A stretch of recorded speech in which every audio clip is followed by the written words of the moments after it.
karena brand is about emotions kalau untuk aku. Jadi ketika brand itu tidak bisa menciptakan that sort of emotions, di situ aku sebagai customer merasa bahwa brand itu belum ada foundation sih. Jadi memang pada akhirnya interaksi yang aku ciptakan terhadap brand tersebut itu hanya transactional. Kalau mengejar virality, resikonya adalah you get the attention, but if you don't have the quality product, story yang bisa betul-betul engaging ke your audience, itu tidak akan bertahan lama. Welcome back to the Brand Home with Grace and Almira. Hari ini kita ngobrol soal brand yang kelihatan ramai, aktif, estetik, tapi kosong. Kenapa ya itu bisa terjadi dan gimana caranya brand bisa punya narasi yang kuat bukan cuma sekedar noise?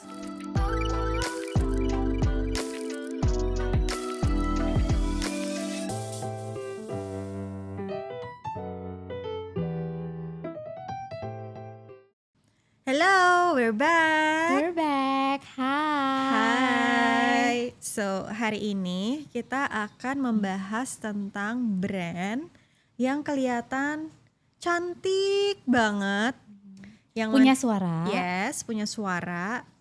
Tetapi kalau misalnya kita perhatikan, kita rasain, kok rasanya kosong ya? Dan kira-kira gimana tuh ketika sebuah brand ada di posisi tersebut? How do we bring the meaning back? Nah, untuk mengawali diskusi kita, aku pengen nanya nih sama kamu. Pernah gak sih kamu ngerasa, apalagi kan kamu juga orang yang sangatlah visual ya? Yes, pasti yang kulihat visual dulu betul. Kan? Pernah gak kamu melihat ada brand yang secara visual oke banget, tapi ternyata malah masuk ke kategori yang tadi aku mention. Ketika kamu experience, kok gak ada rasanya ya? Banyak sih beberapa experience di mana aku udah berharap-harap gitu, aduh nih brand ya cantik banget, bagus banget. Tapi lama-kelamaan setelah follow IG-nya atau try to understand more about the brand, oh dia cuma ngebahas produknya aja, so ini sebenarnya dia mau cerita tentang apa sih gitu. Mungkin kalau sekarang yang aku banyak temukan karena lagi banyak viral juga ya, beauty brand, skincare, ya karena kita perempuan yang akan selalu mencari okay, what's next, apalagi yang bisa gue coba gitu, apalagi yang bisa ya karena banyak banget yang lucu-lucu, yang menarik-menarik gitu, yang bisa kita jadiin our regular routine kan gitu. Skincare tuh sekarang banyak banget yang betul-betul menampilkan before after, how their product is actually can be good for us gitu. Tapi ketika aku mencari storyline why they're doing what they're doing and apa yang melandasi produk-produk yang mereka keluarin aja gitu. I can't find any. Dan pada akhirnya menurutku oke, ini berarti company cuman emang pengen jualan barang aja. Beda sama beberapa brand yang ketika aku coba kenal lebih dekat, ternyata dia tuh dulu misalkan foundernya punya masalah skin eczema gitu, terus pengen buat sesuatu yang bisa dipakai oleh semua orang, atau misalnya mereka pengen sesuatu yang emang bikin lebih light and fun dan percaya diri. Ada ceritanya masing-masing lah gitu. And then I can relate more and pick which one ya sebenarnya yang bisa lebih bicara atau relevan nih ke aku gitu. But do you think it's wrong, Kak? It's not wrong, but menurutku ketika brand-brand tersebut belum punya cerita yang kuat tentang mereka gitu, ya akhirnya mereka akan masuk nih ke kolam promo bundling gitu, buy one get one atau enggak 6.6, ntar 10.10, 11.11, belum setiap bulan ada aja gitu kan. Nah itu pasti orang akan berebut untuk beli murah untuk coba di awal. Tapi setelah itu ya udah hilang aja dengan promo yang nanti ada lagi dari brand lain, before after yang lebih quote and quote menjual dan menjanjikan. Itu satu contoh tuh ya kalau kita bicara skincare. Kalau experience, aku juga kemarin-kemarin tuh notice banyaknya restoran-restoran baru di Parah, Jakarta iya. yang benar-benar mengedepankan interiornya Hmm, bagus banget, instagramable, hmm. bisa foto di setiap sudut ruangan. Tapi pas kita coba makanannya, Biasa aja. aja, oh gini aja, oh iya iya iya. Jadi lain kali nggak perlu nih ya menembus macet buat kesana karena udah sekali foto cukup ya. Iya, iya. Itu yang banyak kutemui sih, dan kurasa hal-hal kayak gitu juga terjadi di banyak industri yang pada akhirannya customer tuh sayangnya begitu coba kalau brand tersebut kosong, Mhm. ya akhirnya mereka akan pindah lagi either ke restoran baru lagi atau mereka cari promo lagi nih, Iya. apalagi nih yang bisa dicoba, apalagi nih yang bisa bikin promo-promo bundling lagi gitu.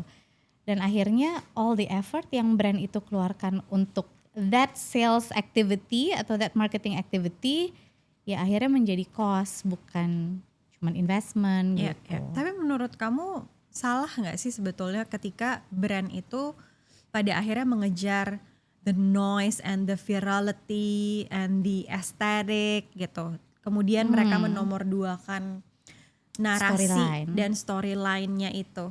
essence of the Ya. brand.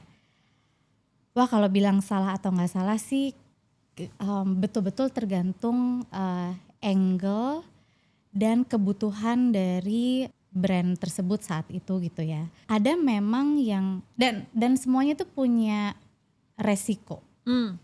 keuntungan, pro dan kontra. As always, the As always, pros and the selalu cons. selalu akan ada. Kalau mengejar virality, resikonya adalah you get the attentions, but then if you don't have the quality product atau story yang bisa betul-betul engaging ke your audience, itu tidak akan bertahan lama. You have to, let's say the next month you have to hit with another promo lagi, dan ya bisa dibilang kan itu adalah usaha yang pastinya tidak kecil gitu ya.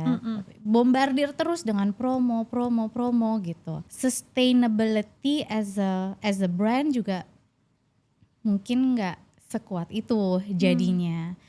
Dimana ketika sebuah brand mengedepankan storyline, mungkin di awal akan terasa, I'm not gonna say bukan berat sih, tapi ya sesuatu yang mungkin lebih ke investment buat jangka panjang ya. Dimana-mana kan investment jangka panjang pasti butuh konsistensi dan waktu, dan mungkin hasilnya nggak langsung kelihatan saat ini juga.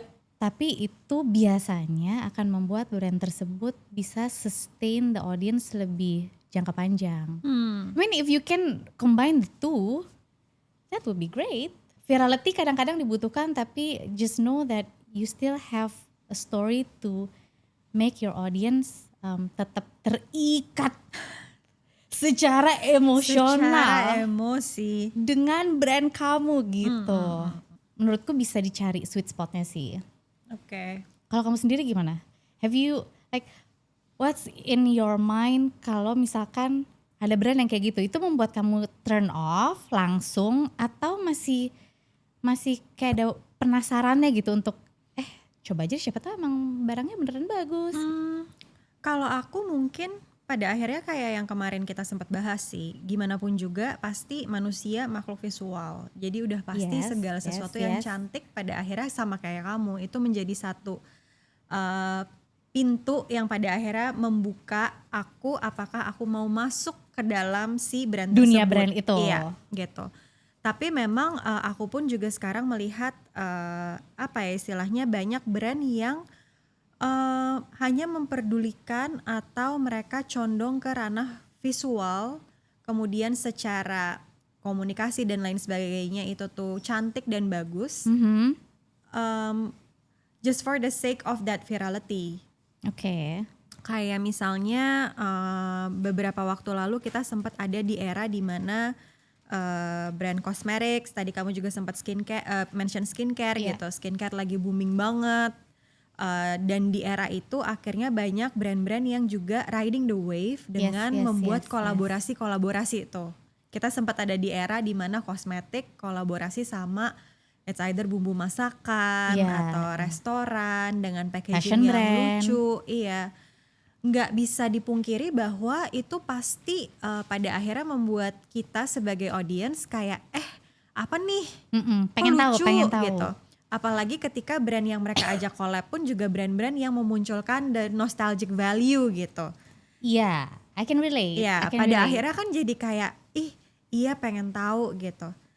Tapi ya balik lagi, pada akhirnya si noise dan virality itu berfungsi layaknya si visual untuk aku gitu. Itu hanyalah sebuah pintu yang terbuka untuk pada akhirnya membuat aku memutuskan untuk oke mau masuk atau enggak.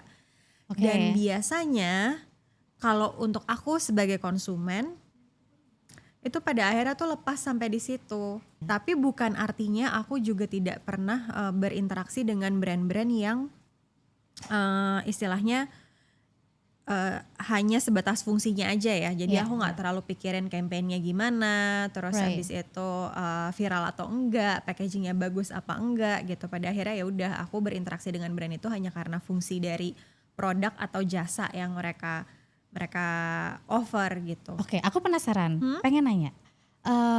Contohnya kalau brand yang fungsi aja, can I say for example kayak mineral water gitu. Do you always buy the same brand, or at least if you see that brand, that's the brand you get all the time, atau benar-benar if you buy brand air mineral gitu, ya udah asal aja, udah ambil aja, ini toh water juga gitu. Kalau untuk mineral water, Karena kan jarang banget kita melihat ya. si brand ini, oh soalnya dia campaignnya tentang ini Iya, itu iya. gitu kan. How do you see that? Kalau mineral water, to be honest, aku sebetulnya apa aja. Tapi I have certain brand yang aku nggak akan beli. Oke. Tapi bukan karena brandnya, Iya. tapi karena the product itself. Karena Oke. menurut aku abis diminum itu ada aftertaste. Karena buat aku, I have my own perception mineral water itu tuh harusnya seperti apa, nggak ada rasanya, nggak ada aftertaste-nya, dan itu bisa aku dapatkan di berbagai macam brand. Kalau di aku nggak terlalu focus on the taste, because for me, for my taste bud, air mineral ya gitu aja. Iya. Tapi I will not buy brand yang I don't think they're credible because of their background.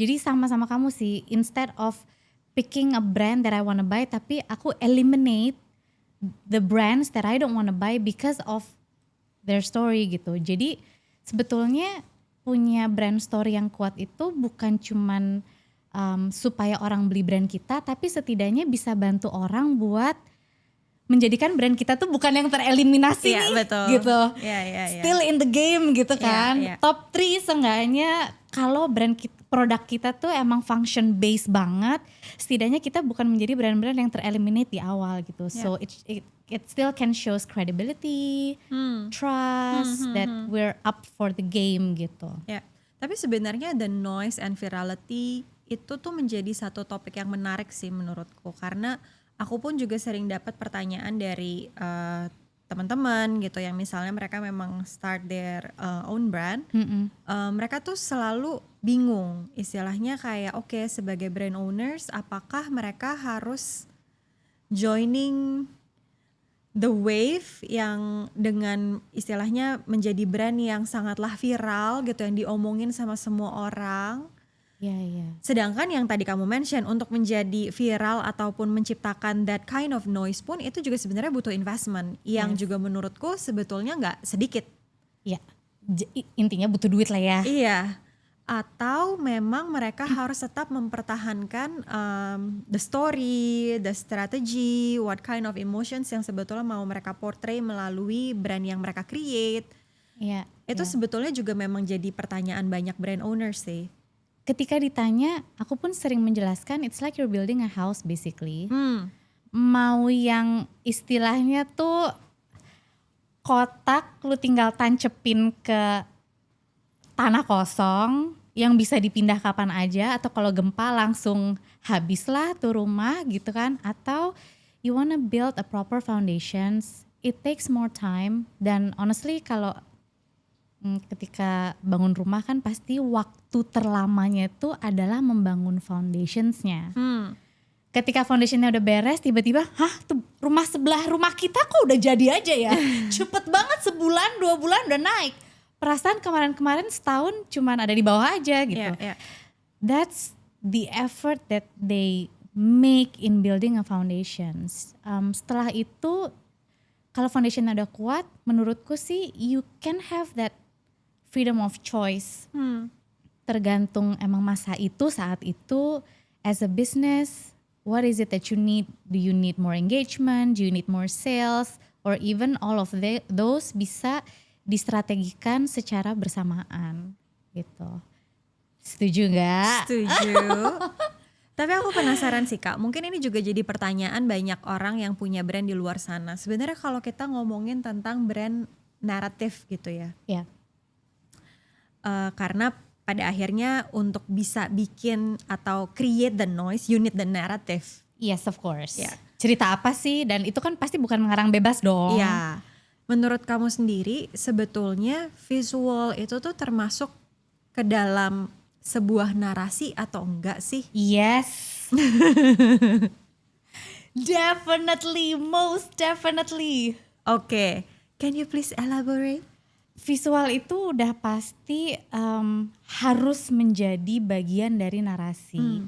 It should be one karena the visual should reflect and express the story in a visual way. That's why you need a visual expressions gitu. Oke, berarti kalau misalnya ada seseorang yang mempunyai sebuah brand, ketika mereka memilih packaging mana yang bagus, mana yang sesuai, itu tuh bukan soal selera pribadi ya? Bukan, itu soal packaging mana yang paling relevan dengan story yang dibangun untuk brand tersebut gitu. Oke.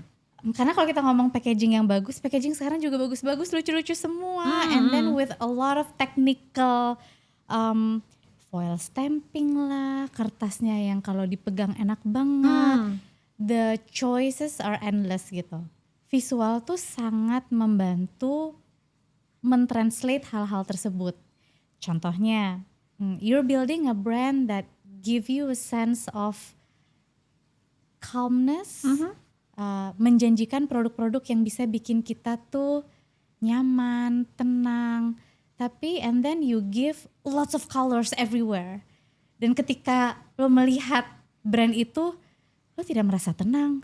Lo merasa warna-warni all over the place. Is it bad? No, it's not bad. It's just not the right fit for the story you're going to tell gitu. Oke, dan visual itu bukan artinya hanya sebatas logo dan packaging kan? Tentu tidak. Logo dan packaging itu satu atau dua di antara visual toolkit yang lain. Fotografinya, terus tonality color yang dipilih, kombinasi antara fotografi dengan tonality, dengan logo, dengan font yang dipilih juga, semua itu menjadikan ya kita biasa bilangnya sih visual identity atau identitas visual. Dan gimana caranya supaya identitas visual itu bisa merepresent the story that you want to tell. Nah, that's the sweet spot. Ya, itulah fungsinya ahli-ahli desain gitu yang bisa mentranslate itu semua supaya pada akhirnya ketika kita berinteraksi dengan brand tersebut yang seperti kamu mau sampaikan, you can feel the feel.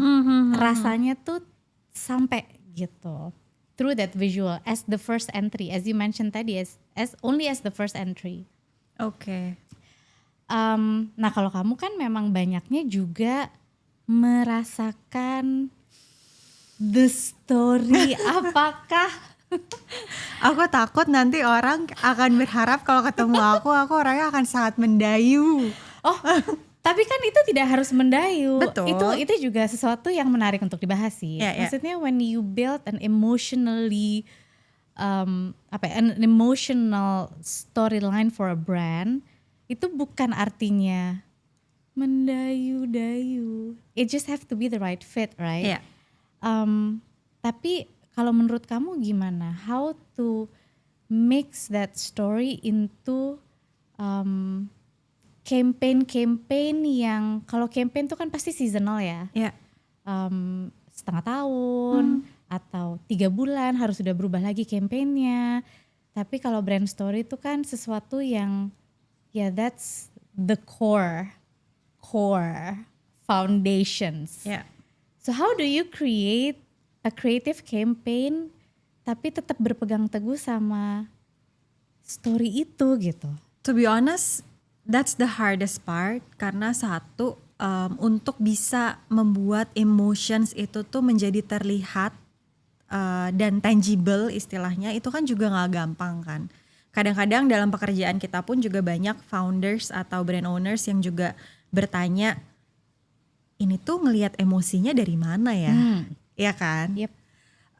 Tapi Emosi itu tidak dilihat loh Pak, Bu, dirasakan. tapi dirasa, dan ketika kita ngomong dirasa artinya juga bukan hanya kemampuan as a strategist atau consultant menciptakan story yang begitu indah dengan permainan kata gitu. Iya. Karena menurut aku ketika story yang udah kita kembangkan pun itu juga gak tertranslate ke semua touch point yang dimiliki oleh si brand tersebut, itu juga gak akan kelihatan dan gak akan terasa sih. Tunggu, jelasin dulu dong buat yang masih awam nih, touch point itu apa sih? Brand touch point. Point. Touch point. Touch itu sentuh, point itu adalah itu. point.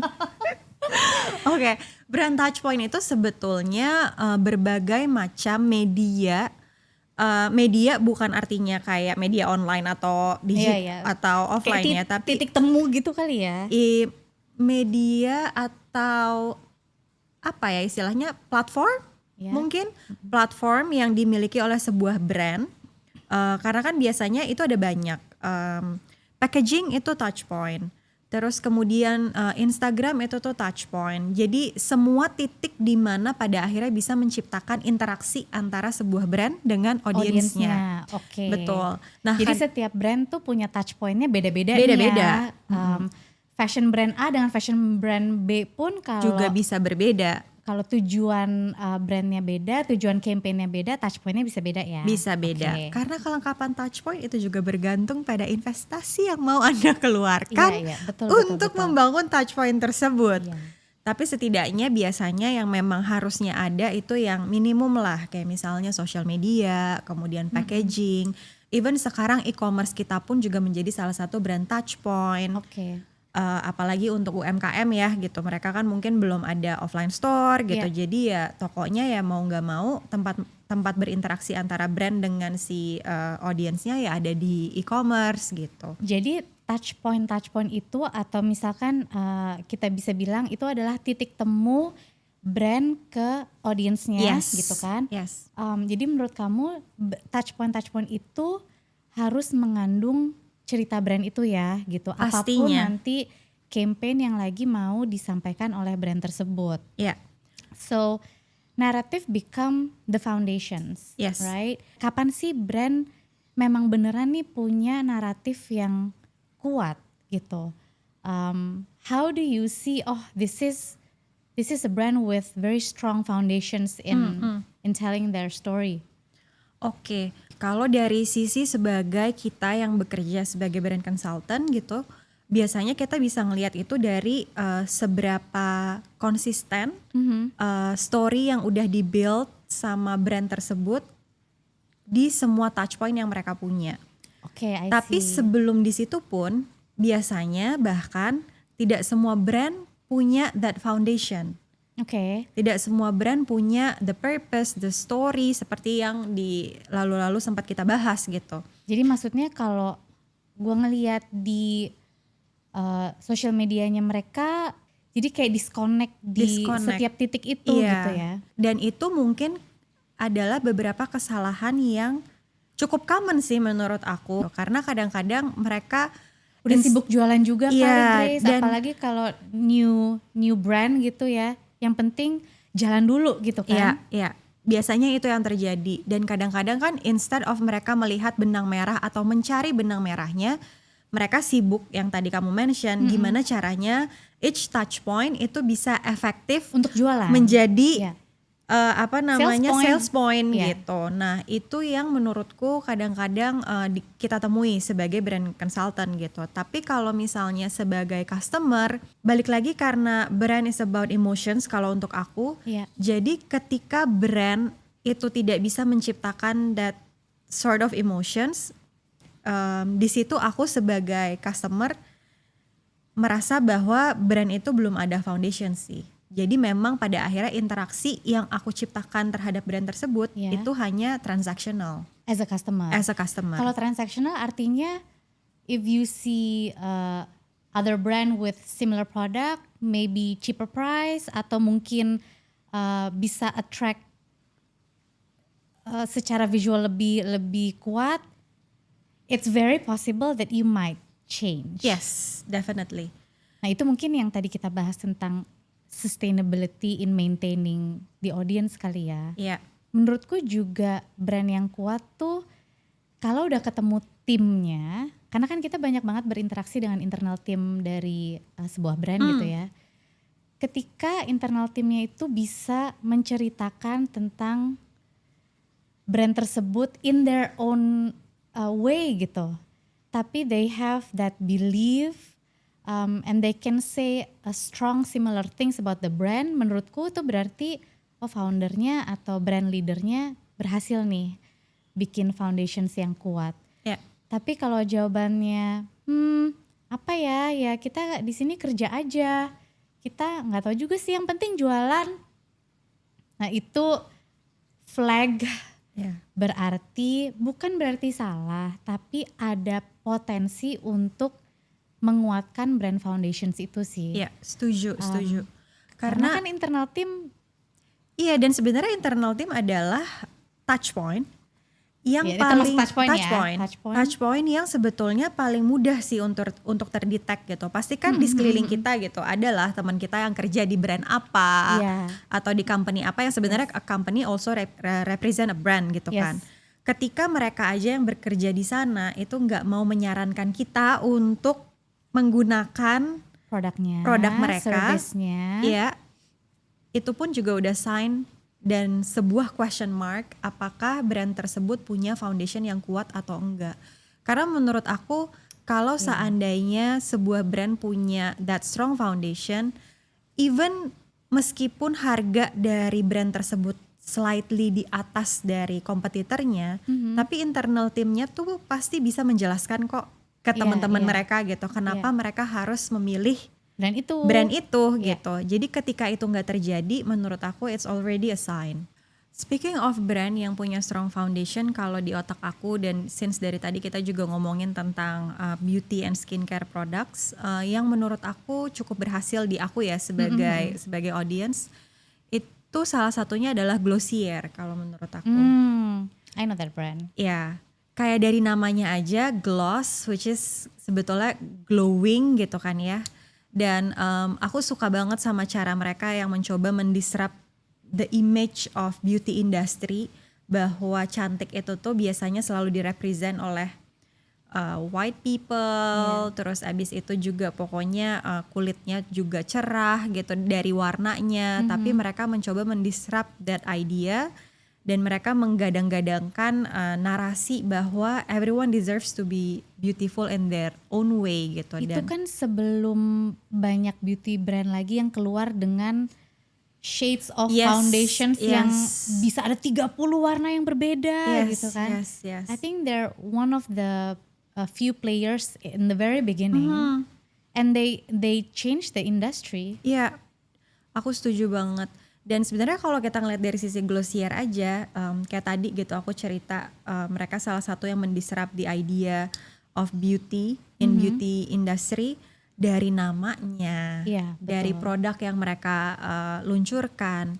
Kemudian kalau kita lihat dari fotografi yang mereka pakai untuk campaign-campaign mereka gitu ya di billboard, Iya. itu bahkan kita bisa ngelihat kayak modelnya mungkin pakai minimal makeup banget gitu, yang bahkan mungkin kelihatannya juga nggak terlalu kayak nggak di makeup gitu. Iya. Which itu kan pada saat itu kayaknya untuk brand skincare atau brand beauty, Saat itu, iya kayaknya nggak terlalu berani gitu, karena iya. yang mereka pikir adalah ketika mereka bikin ads atau ketika mereka bikin campaign itu harus yang bikin perempuan cantik like Barbie look Iya. like gitu. Jadi menurut aku di situ Glossier dari awal mereka bangun dan hadir di industri, aku bisa ngerasain kalau mereka adalah salah satu brand yang punya strong foundations. Kalau red flag, brand-brand Aku takut ngomongin red flag. ciri-cirinya aja deh. Oke. Maksudnya supaya kita bisa tahu nih apa sih yang sebaiknya dihindari gitu. Atau mungkin sebetulnya apa sih yang menjadi tanda-tanda kita sebagai brand owners mungkin harus relook Iya. atau dig deep lagi apakah brand kita udah punya strong foundation atau belum kali ya. Yes. Yang pertama menurut aku adalah ketika kita pun sebagai brand owner mulai bingung mau bikin campaign apa lagi. Oh, itu red flag ya? Menurutku iya, karena seharusnya if you have a strong foundation, kita udah punya basis yang kuat banget untuk mengembangkan berbagai macam campaign. Oke. Kalau seandainya kita udah mulai tergulung lagi ke oke, bikin promo terus, kemudian call to action terus, tapi there's no certain message yang mengandung sisi emotions dan juga how to connect with your audience, itu menurut aku udah menjadi salah satu tanda-tanda coba deh kita lihat lagi apakah brand kita udah punya foundation yang cukup kuat atau jangan-jangan kita selama ini belum mendevelop sama sekali nih si foundationnya ini. Oke. Atau bisa juga nggak kondisinya tuh sebenarnya ada story awalnya, tapi kemudian get lost in the sales activity for years gitu. Ya, itu Jadi juga bisa. either belum punya atau punya tapi terkubur. Aku ingat kita waktu itu pernah bantuin salah satu brand. Terus ketika aku ngobrol sama tim internalnya, aku sempat tanya, kalian sebagai tim internalnya gitu, kakak, adik atau ibu, orang-orang terdekat kalian pakai nggak sih brandnya? Dengan malu-malu mereka akhirnya mengakui enggak. Dan kita juga nggak merekomendasikan. Do I remember that? Wait. Iya. Dan itu sedih sih ngedengernya. Karena seharusnya ketika itu terjadi, menurut aku itu pun juga tanda-tanda bahwa brand tersebut doesn't really have that strong foundation. Karena yang tadi kita bahas, seharusnya kalau seandainya kita punya basis yang kuat, even misalnya harganya slightly di atas, atau misalnya bahkan jauh di atas, menurut aku our internal team akan ngerti gimana caranya menjelaskan dan alasannya kenapa sampai harganya juga tidak bisa bersaing gitu. Harganya tidak sama dengan produk-produk lain lah gitu. Dengan kompetitor-kompetitor lah.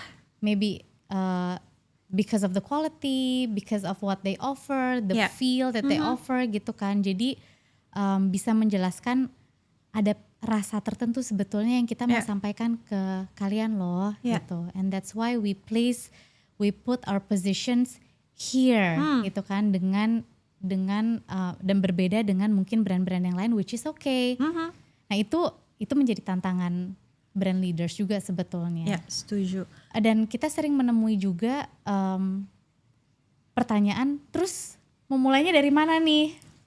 How can I combine building a story with sales gitu?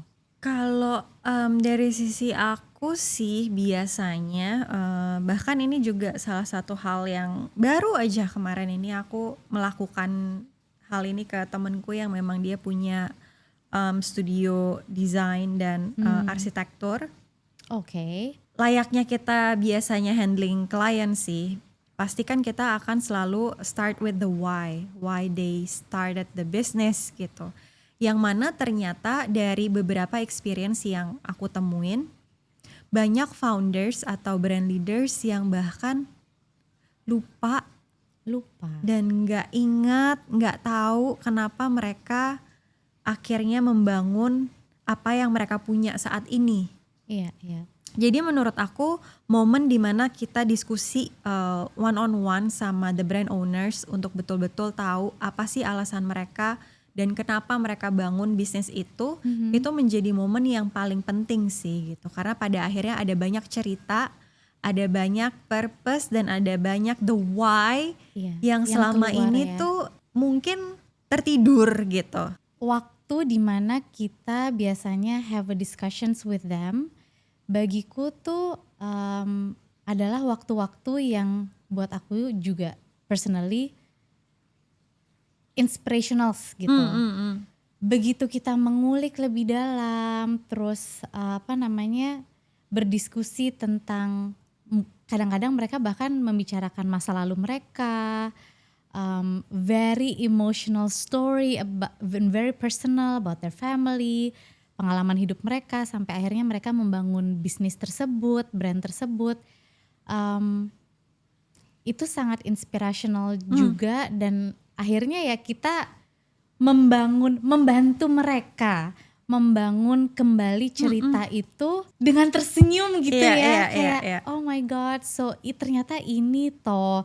Dan we're very bukan driven itu kayaknya terlalu agresif, tapi kita terdorong juga untuk we want to tell their team about this story, we want to tell their audience about this story, karena jarang banget sih Grace kutemui brand owners atau brand yang membangun bisnis dari awal itu bangun bisnis just because of mau aja. Kalau sampai mereka sudah berdiskusi dengan kita mau membangun brand, pasti mereka punya the why di awal gitu. Dan it's a very satisfactory process to be able to uncover that dan menjadikan itu sebuah foundation untuk mereka ke depannya lagi. Ya. Step yang kedua menurutku yang kayaknya sebenarnya aku yakin para brand owners di luar sana sering melakukan ini, tapi mungkin mereka simpan sendiri. Itu adalah to audit all your current expressions. Like all the visual communications, segala sesuatu yang kita komunikasikan baik itu keluar ataupun ke dalam, itu coba kita audit, kita lihat gimana messagingnya, gimana tonality-nya, gimana jadi di audit secara tuh maksudnya dilihat gitu ya, diperiksa lagi. Diperiksa apakah itu rasanya memang masih sama dari pertama kali kita nge-build brand ini. Apakah itu cukup menyampaikan apa yang selama ini menjadi visi besar kita? Termasuk visualnya dong. Termasuk visualnya. Masih relevan gak ya? Apakah perlu ada refreshment? Kopinya tuh sesuai gak di setiap titik touch point tadi gitu ya. Jadi agak cukup ada pekerjaan nih ya. Si brand owners nih harus ngecekin dulu nih satu-satu. Kayaknya nextnya juga selain daripada internal tuh paham apa enggak internal team, tapi third party agency atau third party partner yang kerja sama brand tersebut kayaknya juga harus di brief ulang gitu kali ya. Karena yang kutemui juga kadang-kadang brand yang sudah mungkin lebih besar tiap tahun ganti agency nih. Nah tiap tahun tonality brandnya bisa beda-beda tuh gitu. Nah gimana sebagai brand owner juga bisa jadi penjaga brand tersebut gitu ya, supaya siapapun yang mengeksekusi brandnya their soul tetap ada di situ. Speaking of menjaga dan istilahnya brand book gitu ya Kak, salah satu hal yang cukup menggelitik juga buat aku adalah itu pentingnya develop brand guideline, yang mana mungkin di luar sana banyak yang berpikir bahwa brand book atau brand guideline itu hanya sebatas aturan penggunaan logo. Iya benar. Dan ini bisa kita bahas di lebih detail di ini satu episode sendiri nih soalnya. Iya. Visual guideline sama messaging and emotional guideline. Nah, jadi kadang memang banyaknya visual guideline aja, do Yeah. and don'ts, warnanya apa, logonya nggak boleh diginiin, which is good, Yeah, everybody should have that. Tapi tonality in delivering the message, copywriting, itu banyak jarang kelewat yang tuh. jarang yang create sampai sejauh itu gitu. Sedangkan dengan adanya si guideline tersebut, aku yakin meskipun setiap tahun atau bahkan setiap 6 bulan sekali the company ganti agensinya juga jadi punya panduan yang jelas gitu. Mereka tahu pagernya sebatas mana gitu tanpa mengurangi kreativitas ya. Yes. Karena correct. kadang-kadang pun kita juga suka mendapatkan pandangan bahwa segala sesuatu di guidelinein ini jadi kayak nggak boleh bebas berkreasi gitu. Padahal sebenarnya bukan itu poinnya. Tapi gimana caranya menjaga all the tonality dan all the experience itu tuh pada akhirnya bisa tetap sama meskipun dengan kreativitas dan cara yang berbeda-beda. Iya. Everything from the design and the messaging, it should follow a story and not the other way around. Karena the form of the brand has to follow the functions. Ya.